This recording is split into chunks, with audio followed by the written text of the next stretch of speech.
The views reflected by any of the guests may not reflect the views of the podcast host. Some topics may be difficult for some listeners. Proceed at your own risk.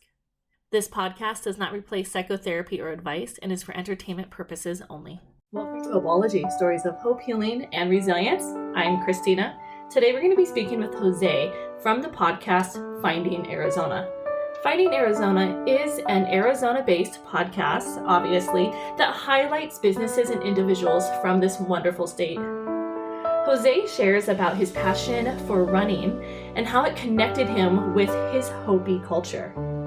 Jose talks about valuable lessons that he learned through running, such as resilience, and how it helped inspire him to be the best he can be, and how it helped him delve into stories and just his passion for the state of Arizona.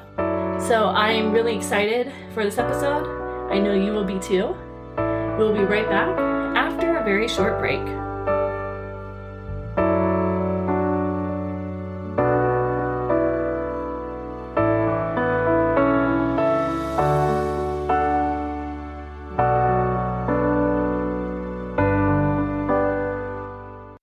Welcome to Hopology, Stories of Hope, Healing, and Resilience. I'm your host, Christina McKelvey. Today we're meeting with Jose from the podcast Finding Arizona. Welcome, Jose. How are you? I'm doing well. How are you? Doing great. Thank you.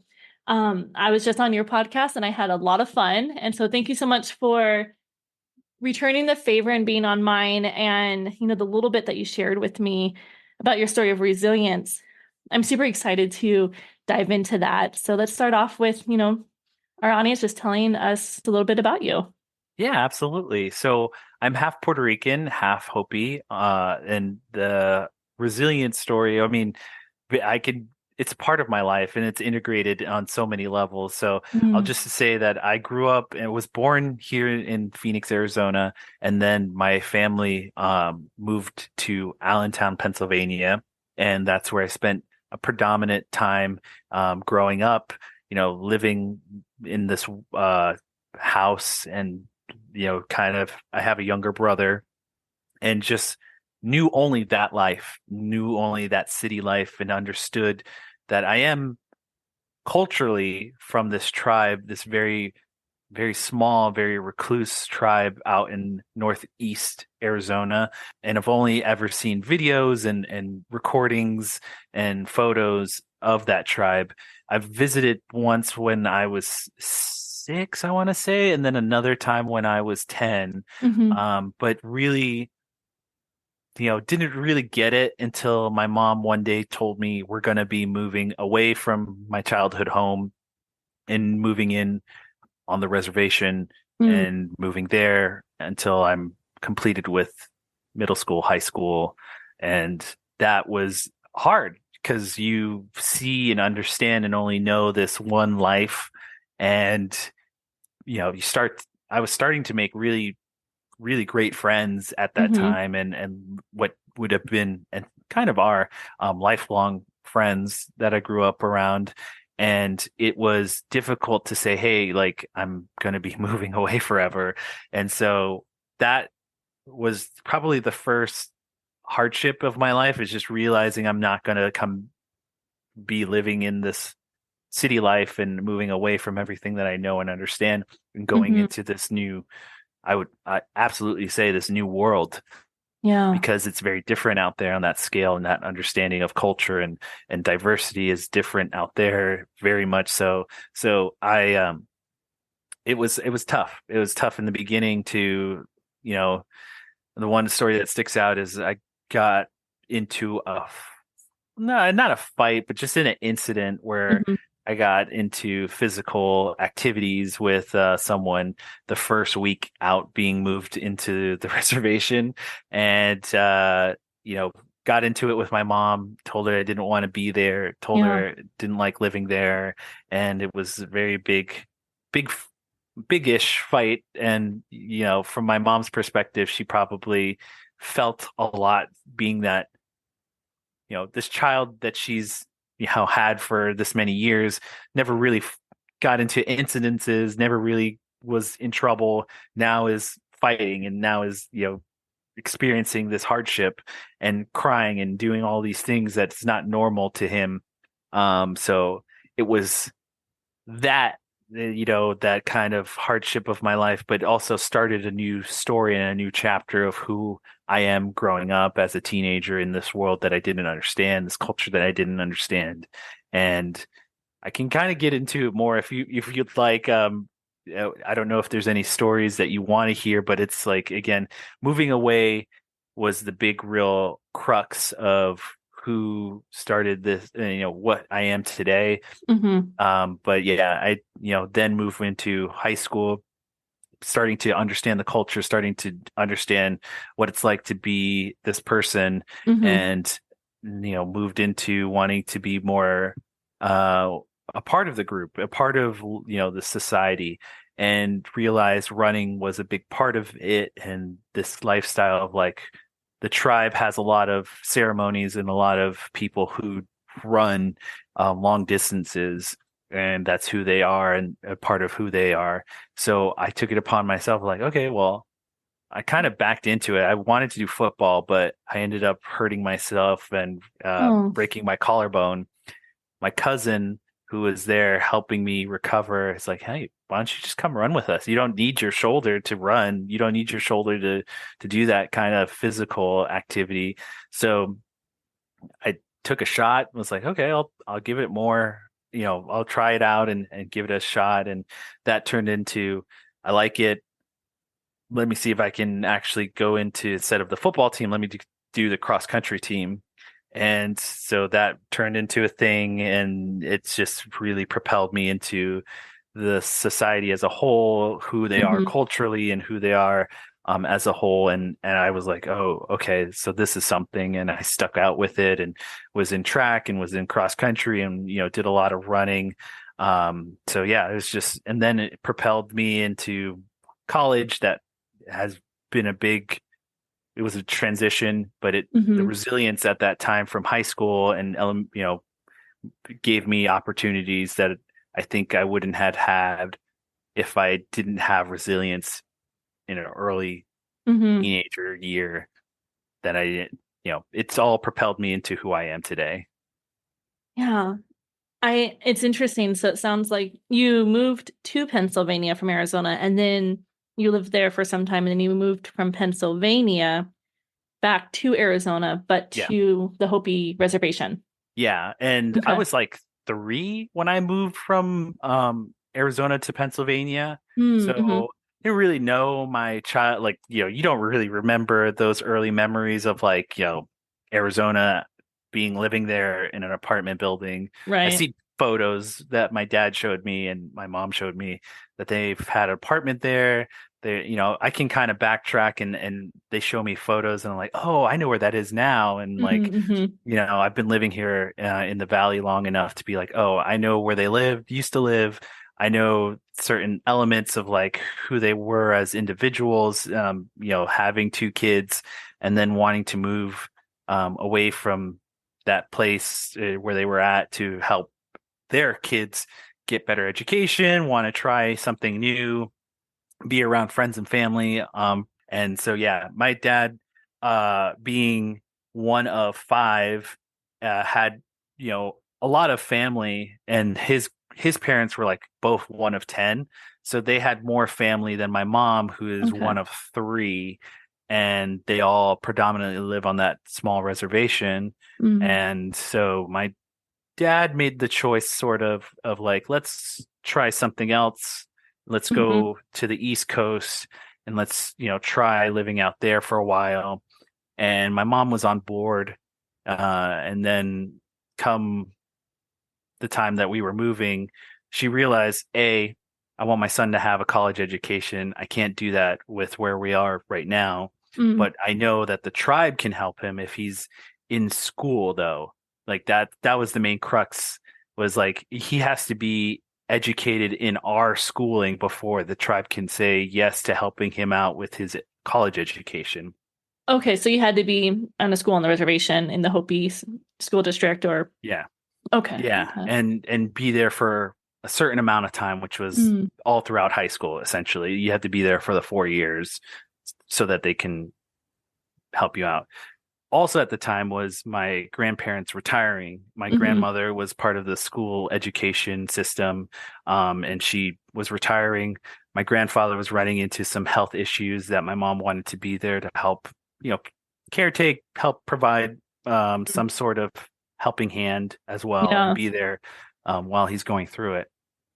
So that was just kind of two really big things that I didn't know and understand at the time. I was a preteen. I was like, Hmm. I love what I'm doing here in Pennsylvania. Yeah. I don't want to move away from my friends. I don't want to do any of this. So didn't understand the whole story. That was, as I grew up more, I was like, oh wow, I'm really thankful that my mom did what she did or made the choice that she did, and both my parents making the choices that they did. So it's I know it was kind of hard for them to at the time, but I'm very thankful. And if they are watching and hearing this, which I know they are because they follow basically everything that I do and love everything Oh, that I do, they're my yeah. biggest fans. I love I that. appreciate them Yeah. wholeheartedly, 100%, if I haven't said it already to them.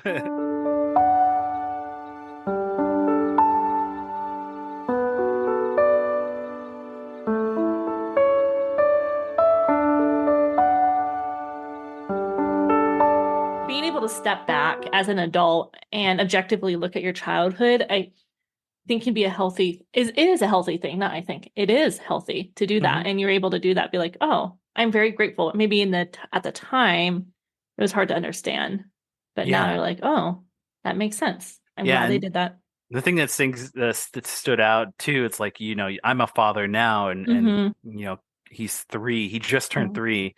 And great age. so it's just, again, it's like you start to see, like, you start to ask those questions of like, what do I want my son to see the best parts of me, or and then you start asking, well, where do they come from? What are Yeah. what are the best parts coming from? And you start to go back and you're like, oh wow, it comes from my mom and dad, these sort of things that happen in our lives. And so you really start to hone in on like, oh, you know, these moments from a perspective of my end is one way, but from a perspective now as seeing as a parent of another, person, you're like, oh wow, that couldn't have been easy. Mm-hmm. Thank God they chose that route, or thank goodness they, decided to do this instead of that, because I don't know who I would be if we stayed. I don't Mm-hmm. know what kind of life we would have had if I had stayed, or, whatever it may be. But I really am appreciative that I have more respect and more understanding of my culture, where I, come from on that level, not only from my mom's side, but also from my dad's side. Once I started understanding that there's history in culture and there's history coming from one side of the family, it made me pull and try and understand this other part of who I am, which is my father's side. That sort of came into light when I was like, oh, there's this Hopi culture, but what about my other side? What about, my Puerto Rican side and who I Mm-hmm. come from on that stock level? Yeah. Being able to have that understanding of both. Yeah, Yeah. exactly. Family tree stuff. Yes. Yeah. I love family tree stuff because there's just so many stories in our genes. And so Yeah, I want to delve a little bit more into the running aspect because you mentioned that that was really where you delved into or dived into your culture, the Hopi culture, yeah, and learned about it through running. So walk us through that experience, what that was like for you, yeah, what you learned from it. Yeah. absolutely. One of the big things that, again, you start to put yourself into the position of like, why are so many people out here running on these dirt roads? Why are there so many trails that lead into different parts of the reservation? Well, all of these little questions that you just, go fading away sometimes. Or I started to ask my coach, who's a big part of this whole story. Mm-hmm. He's one part, a legendary runner. He's, been a part of the high school since its opening. And he has been the coach of the team since its opening. And he not only is one of the most decorated uh, coaches, Mhm. runners. He's gone to school and kind of been a standout runner himself. But he's coached other kids who are standout runners as well, like Mhm. all Americans. And so he is someone who not only has lived a life, experienced a life, but now wants to give back on that level. Yeah. And I come running, I'm someone I think he kind of felt for, just in the sense of like he knew my story. He kind of knew that I wasn't from the area, and my name stands out, Jose. It's not a common name on the reservation there. Okay. So I think he took it upon himself to just give me some insights and a helping hand here and there when I needed it most.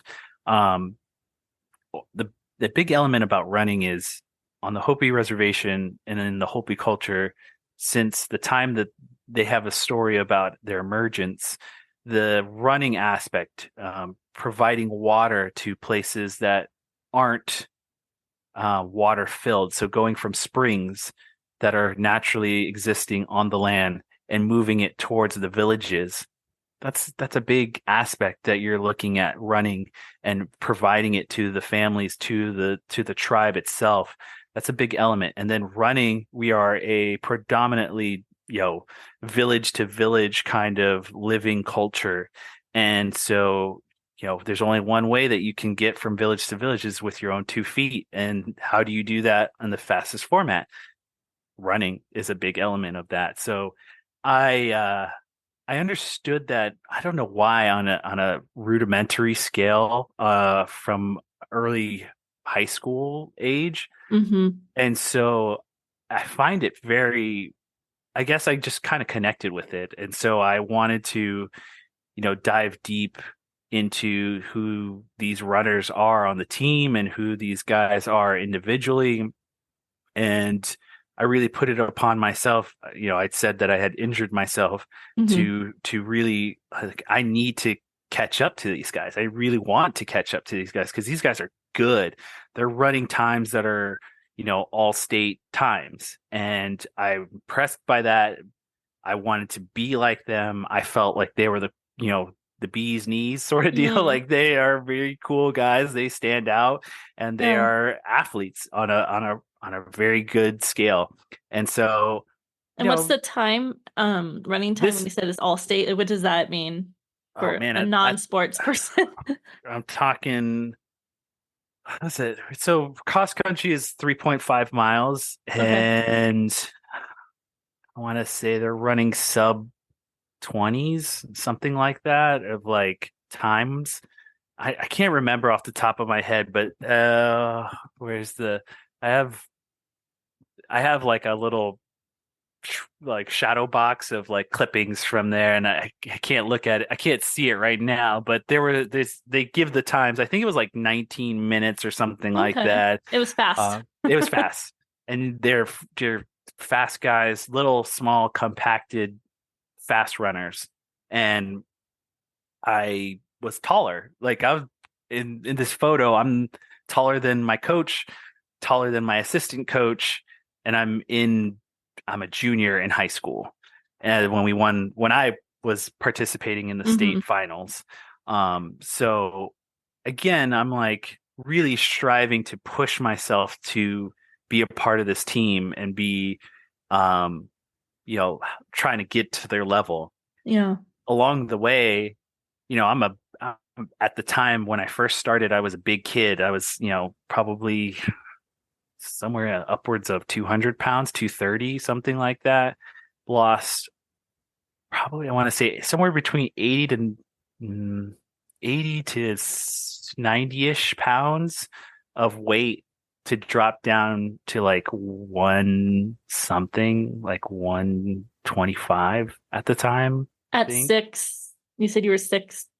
You're I'm 6'1", 6'1"? and it's just like, I had a lot of weight on me so that's the physical aspect, but the Yeah. mental aspect is, when you see runners pass you, that element of like, oh man, I'm not gonna make it, or I'm not gonna, and you're running in heat, you're running Mm. in, your body hurts, And it's just, when you're also a novice, you get Hmm. shin splints, you get your feet are, hurting you, and you're like, how do they do this? They're just running past you. That mental side of wanting to quit, wanting to give up, and not feeling like you're gonna ever reach the peak of performance, that was probably harder than the physical for me. Hmm. And so it was my coach that was like trying to make me understand, it's like, these kids have been doing it since they were 5. You've just reached the Wow. surface. These guys have been running because it's a part of their culture and who they Yeah. are. They've been not only running during school when they've actually had to do it, but they've been Hmm. running outside of school. They've been running, mornings. They've been running, for ceremony on the weekends. They've been running all this time that they've not, you know, done other things, where it's like you have just reached the surface level of what you're trying to do. So that was a big conversation with my coach at the time of like wanting, like, I was like, I don't think I can keep up. Like, I cried. I think I teared up to it. It's like, I don't think I can do this. I don't think I'm good enough. I don't know if I can be a part of this team. And he Hmm. was like, no, you can. You just have to give yourself the grace, help yourself visualize something better than what you're doing right now. And that's his big element, is visualization, is this thing that he teaches a lot in these teams, is help yourself visualize winning, help yourself visualize finishing on the best way that you can, whether that's, a time or something that you want, a person that you want to beat on another team. It's like you have to visualize the course and visualize you being successful before you can actually even attempt to put yourself on that starting line. So it was really, he was a big part of understanding resilience and understanding the culture too. Is like he is a big part of my life and helped me understand a lot about everything on that time that I was there and living on the reservation. So he was, again, I say this, but he's also kind of funny. It's funny enough that I have a godfather that, Hmm. like, you get initiated into the tribe, and you gain a godfather and godmother, but he's a part of that family essentially. His wife is my sister, a god sister, and so it only made us closer. It only made us, be closer to one another. And his story is also a story that I hope I can capture. Hmm. He's not a big, self promoter sort of person, but he has a very unique story that I'd love to one day get him to record with me and have a conversation about. Yeah. And it sounds like his story inspired you Yeah. Yeah. to make that connection to your culture. Yeah, absolutely. Just the years that he's put into running himself. And he's got great stories too, where he's like, I remember him telling me one time he'd run to go visit my god sister. Like, at the time, he'd run from his house to her house, which was like Okay. 10 miler, I think.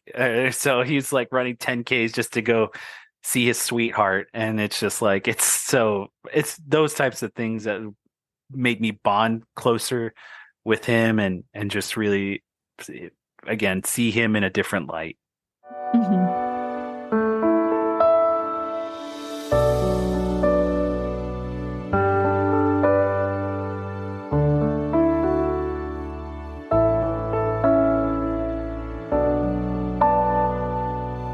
So you mentioned that your coach was really big on visualizing. Visualize something better that than you're doing right now. Hmm. Is that it sounds like a lesson that you can almost take outside Yep. of not just running, but anywhere. Anywhere. Yeah, absolutely. So l- this will lead into leaving the reservation and going into Yes. secondary education and being in college. I had always had hopes and dreams of going outside of the state to go to school, Hmm. but that never happened. I did my best, and I actually graduated high school salutatorian, which is second, not valedictorian, but it's like That's still something. That's still the what. two the I was like, that's still something. But on top of that, it's like the valedictorian was my best friend. We always hung out, and it just like it wasn't a big thing to me. I was Yeah. like, I'm just glad to graduate and start something new.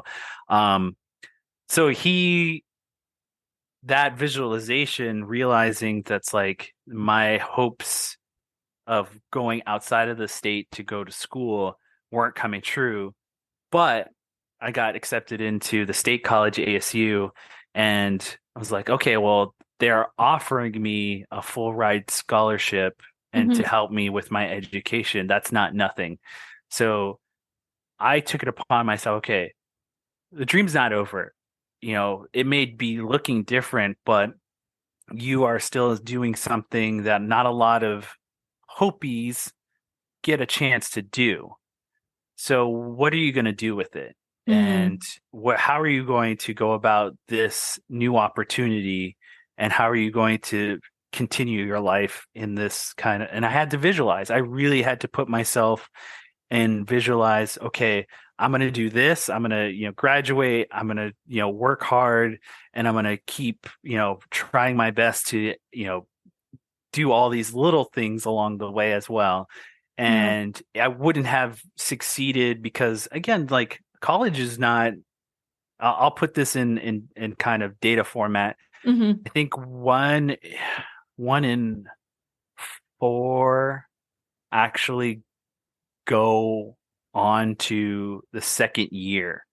So one in four Hopis, Mm. like I don't know if it extends to natives in general, but it's very seldom that a native indigenous person will actually go past the first semester, first year, Hmm. and it's even smaller if you actually go on and get a secondary master's degree, PhD. So I'm very happy that I can say to myself that I'm part of that small group Yeah. of educated indigenous individuals. And so I very happy that I got a chance to do so with the help of my tribe and with the help of um, you know individuals from that tribe that will kind of help me pursue certain aspects or help me understand um, elements of who my people are and what we do. So it's just really nice to know that it all came from visualizing, and that visualization came from learning through running and learning through my coach and him teaching me that element. You meant, like you said, the dream's not over. It just looks different. Yeah, Yeah. exactly. And so it was really, again, it's like you see something that you wanted to. I wanted to be an architect, but it switched, Mm. because you change your degree. So it's like I went from architecture, but I didn't know that there existed something called landscape architecture. And so that Oh. really pivoted me because my people are from the land, and they really do Mm. consider themselves farmers of the land that they Hmm. that they inherit um and inhabit it. So I really love that pivot, and that was Hmm. really something that, again, still a dream, still something that I love doing, still something that is kind of where I wanted to be, but just looks a little bit different. It has a different element to it. And I think it's that resilience to, okay, it's not over, it just looks like something else, that just really, again, helped me thrust myself forward into education, into more education, learning more, and being someone who's like, I'm not afraid to want to do more. I want to get a master's degree, and not afraid of who I am. And I can say that all came from, okay, I need to visualize how I'm going to go about every aspect of Mm. this education process through college. Yeah, because when you visualize it, your brain doesn't always know the difference between what you're coming up with, imagination versus reality sometimes. And so it's like it makes it real when you visualize it. And I apologize if I got that wrong, but that's my thoughts. No, You it's know? you're totally on track of like, yeah, your brain really doesn't, it has like this picture, but sometimes the picture can fool you a little bit because you Yeah. see certain elements, but you don't see, let's say the peripherals, like, this may come up down it's like you have to roll with the punches sometimes because that's just it's closing one door, but you can't be afraid to open the window that comes after you close that door. So I have just been enthralled that I had the opportunity to actually even learn from someone like my coach and Mm-hmm. him giving me those techniques, because without those techniques, I really think I would have gone in a downward spiral, just because again, it's like I think running also provides an opportunity of self-resilience, because you have to be the person that wants to cross the finish line. You have to be the person that toughs it out on when your feet are hurting, your knees are hurting, your lower back may be hurt. Everything may be hurting on you, but you have a finish line, a goal that you can rest at. It's up to you to want to cross that. You have to be the person, you have to be strong-willed, strong of mind to say, hey, look, it might be hurting, but I got less than a mile, or I have this much length to go, and I know I can do it. I know that I have the strength to do it. So that's definitely some elements that I'd love to just want to keep teaching others about, because Mm-hmm. I think everyone has it in them. I really do think that there are people who short themselves on that part, because whatever it may be in their history or whatever it may be, but you have to find that in yourself. Yeah, that internal motivation. Hmm. Yeah. And it's running is such a great metaphor, crossing the finish line, having that resilience, having that drive.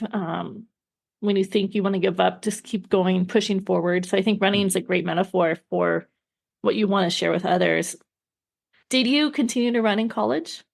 So yeah, people ask me this, and I did on a more personal level, like I would go out and do runs by myself and just kind of keep running. And I still run today. I Yeah. live near a canal, and so that canal allows me to go run trails and be out and do running that way. And it's also something that's just kind of stuck, like Hmm. as far as a physical activity that I enjoy doing.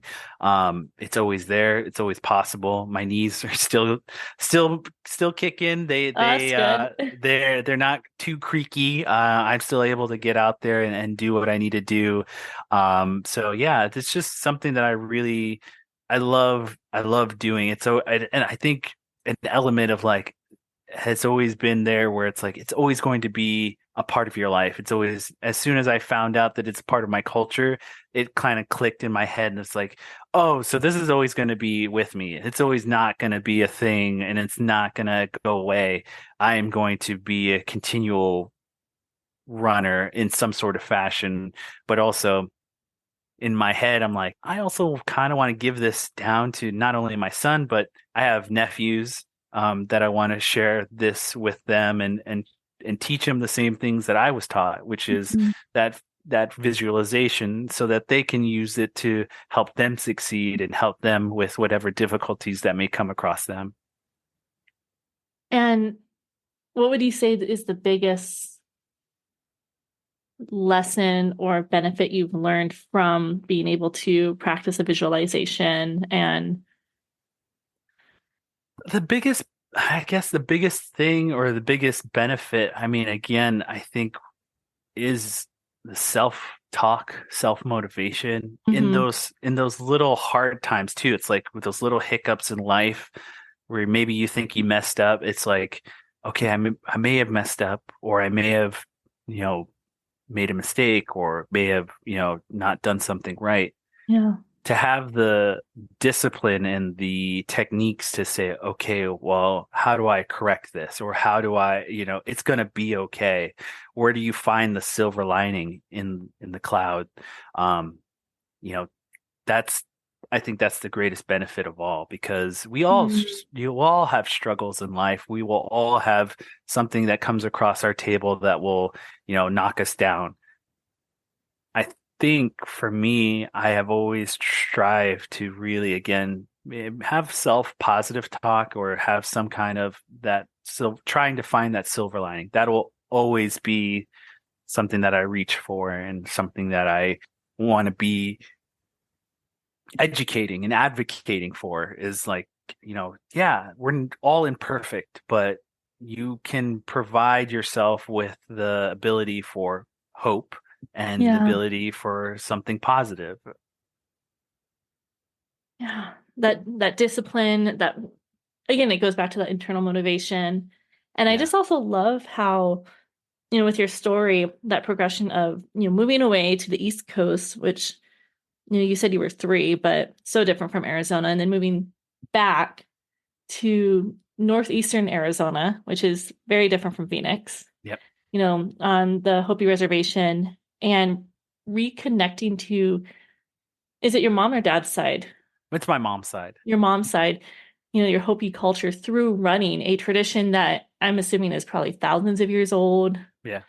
And it's beautiful how it started, with water and transferring water. And the Hopi culture is so rich too, with, a lot of the legends and stories, and Mhm. connecting to that side through running, and how you continue to do that, how you find other lessons and um, aspects to it in your life, not necessarily just physically, but even mentally and emotionally. So I think that's amazing. Just something that a lot of us take for granted. I mean, I don't run, but I'm sure there's a lot of people that just take running for granted and don't even think about what it Yeah. could do. Yeah, it's incredible that I can look back on those elements, and really see the through line and the Mm-hmm. string that connects them all. And I'm very thankful for not only my coach, but my parents, and Yeah. ultimately my grandfather, who has passed, to give me insights on those types of things of, Mm-hmm. perseverance, storytelling, Yeah. culture, and that will allow me to, I ultimately believe that it'll allow me to progress forward as a good person, and a good father, and a good individual, as a overall whole person. Perseverance and storytelling. And that's what you're doing with your podcast. Yeah, that's Like, that's it. It's kind of bled through on so many yeah. levels. It's just one of those things. It's like, yeah, the running helped me learn about culture, and the culture led to storytelling, and those stories ultimately led me to believe that every story has a meaning, and every person has a story to tell. So now I get a chance to listen, which is what my grandfather really Mm. wanted me to do from the get-go anyways. He always kind of made he and I had this relationship of like pal, but also poke fun of my pal sort of deal. And that's the Mm-hmm. culture as a whole. You laugh at the pain, and you laugh at the hard times, because that's just the type of people they are. Is like the hardships are hard, but you can find the silver lining and learn to laugh at that, and find humor in things. But he would like to say that I wasn't a good listener. Was your grandfather my grandfather? Because he said the Yeah. same thing. Yeah. Yeah, and he was, again, it's like, I really wish at the time I could have, sometimes I look back and I'm like, I really wish I had a better relationship, but also I think it's kind of beautiful that I've taken everything that he thought was not a part of my vernacular, and have made it a part of my vernacular, and strive to want him to be looking at me as like, good job, son, and good job, Sonny. And Mm. I really do appreciate that he vocalized certain aspects of who he was, and what he believed in. And I really want to push that forward, so that my grandson, and my, future kids, and whatever family that comes out of my son, Mm-hmm. I want them to realize that, like, they have this history, and they have something of a legacy on all scales, like not only just hit their culture, but dad did something that he really wanted you to learn from, and that's what every story that we've collected with this podcast is hopefully telling them, is like, look, there are all these different elements, there are all these different individuals stories, and you can learn from every single one of them, whether that's good, bad, or in between. Mm-hmm. Please just listen to them because they are important. They have a chance to talk to you in a meaningful way that, may not have been the same for me, but is different for you. And I hope that it hopefully propels you to be a better person. Yeah, all those stories, and hearing just also that the stories come from Arizona.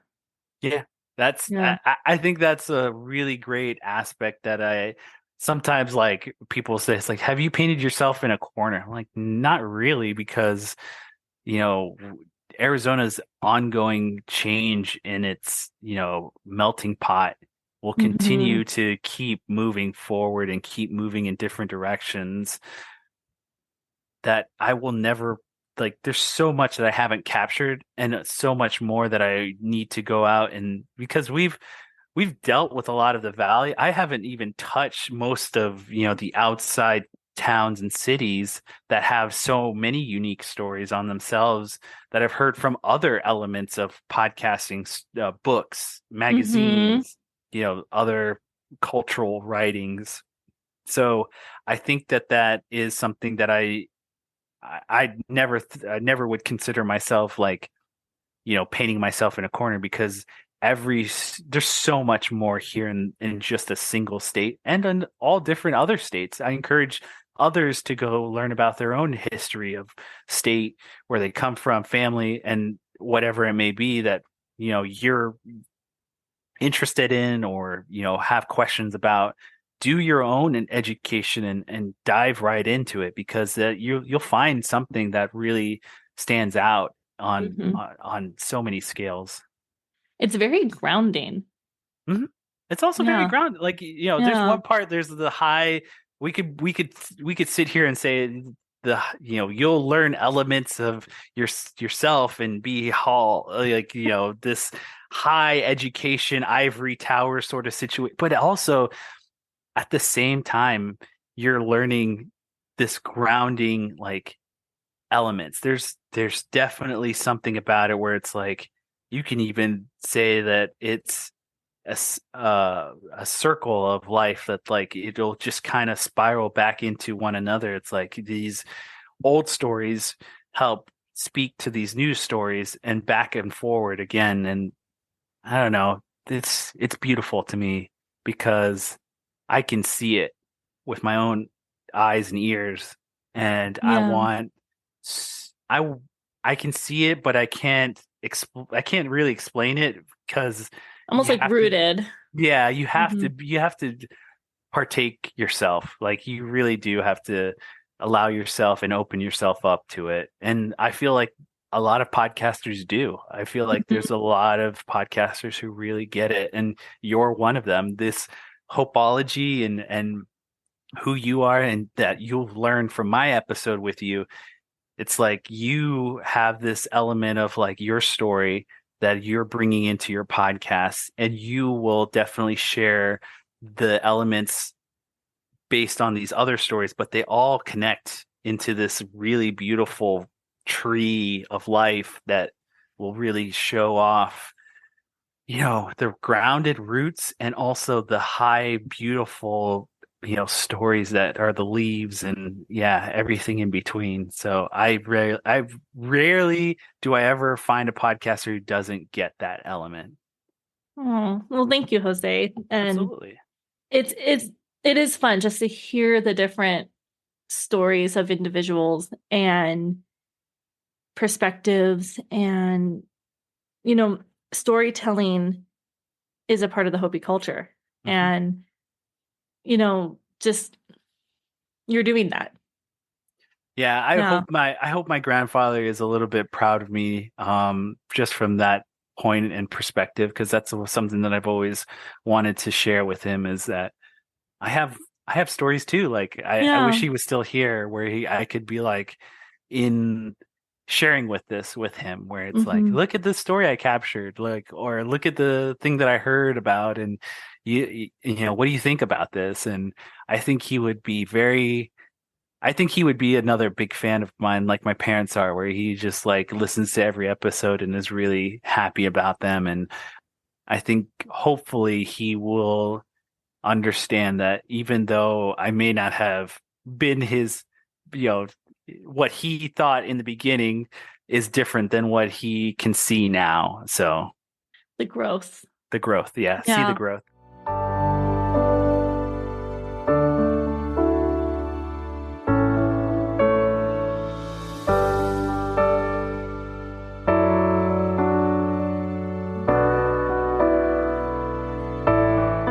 Jose, my podcast is called Hopeology, and I know you answered it a little bit, in during the interview, but I like to ask all of my guests what brings them hope, what gives them hope.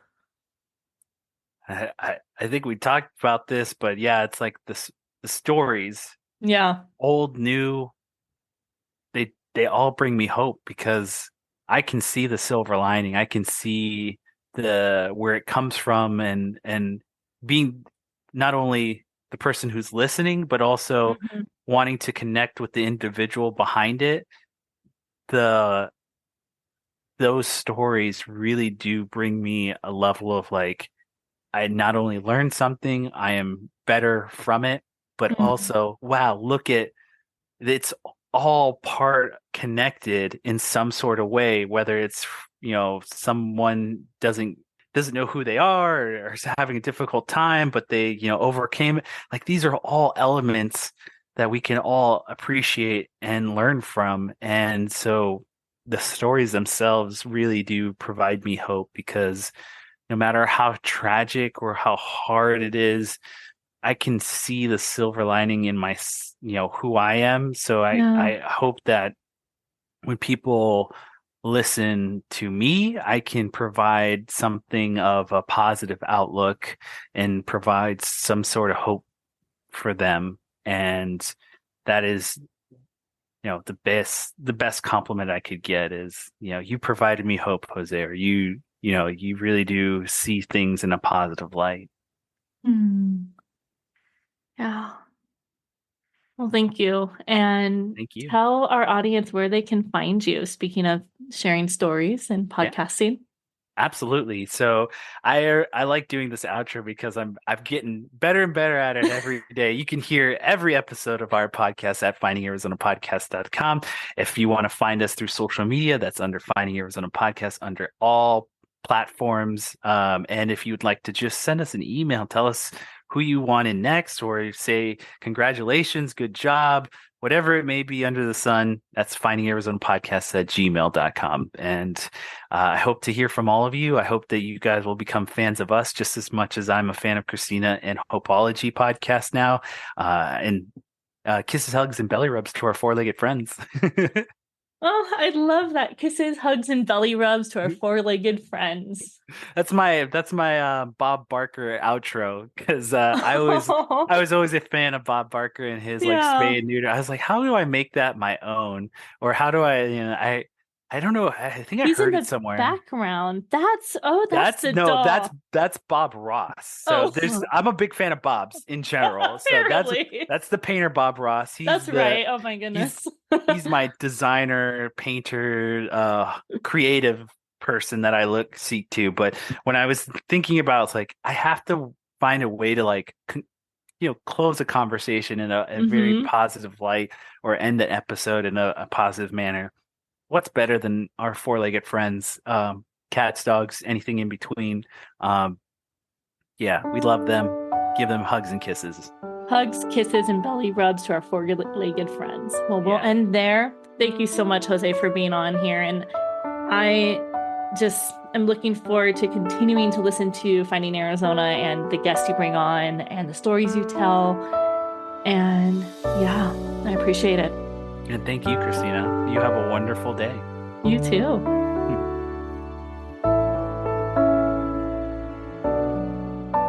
Again, please follow him if you want to learn more about the state of Arizona and the individuals that live here. There are so many great tidbits, such as, the dreams are not over, it just may look different. I love that quote. Or, visualizing something better than you're doing right now. That was from his coach. These are such great takeaways and things that we could continuously do every day. Again, visualize something better than you're doing right now. And the dream is not over, it just looks different. Anyways, you know where to find us on all your podcast streaming stations. If you want to support the show, please click on the Buy Me a Coffee link. I love coffee, so I would really appreciate it. And I will see you in a couple weeks.